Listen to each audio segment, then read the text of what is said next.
সাকিবের ব্যাপারটা কিন্তু এটা চলমান ছিল, এমন না যে আজকেই কথা উঠেছে। এটা আমি যখন প্রেসিডেন্ট ছিলাম, আমি প্রেসিডেন্ট হওয়ার 2 মাস পর থেকে আমরা, আপনি জানেন 2 না 3-4 মাস পর থেকে যখন আমরা হোম সিরিজ খেলছিলাম সাউথ আফ্রিকার সাথে, তখন থেকে আমি চেষ্টা করছিলাম যে কোনো কারণে এই জিনিসটা ঘটে নাই, বাট ঘটে নাই দিকে ঘটবে না আগামীতে এটাও বলা যাবে না।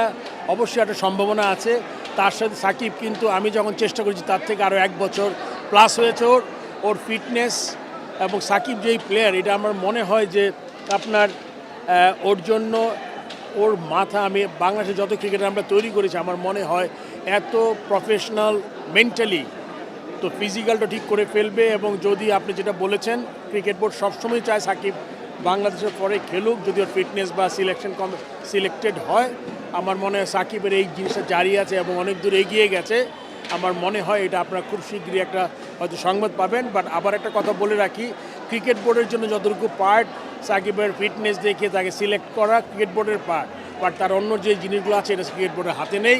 ওই জিনিসটা সরকারের চেষ্টা করতে হবে। ক্রিকেট বোর্ড অবশ্যই চায়, আমি বললাম তো এটা আমি চেয়েছি 1 বছর ধরে, এখনও ক্রিকেট বোর্ড চায় যদি সে আসে, সে আমাদের জন্য একটা asset, he is a brand. আমার মনে হয় এখনও সে তার ওইটা দেওয়ার ক্ষমতা আছে। অবশ্যই সিলেক্টরদের ব্যাপার। তারপর আমি বলবো যে আমি আমার ফর্মার প্লেয়ার ক্যাপ্টেন হিসেবে আমি যতটুকু বুঝি সে এখন পারবে।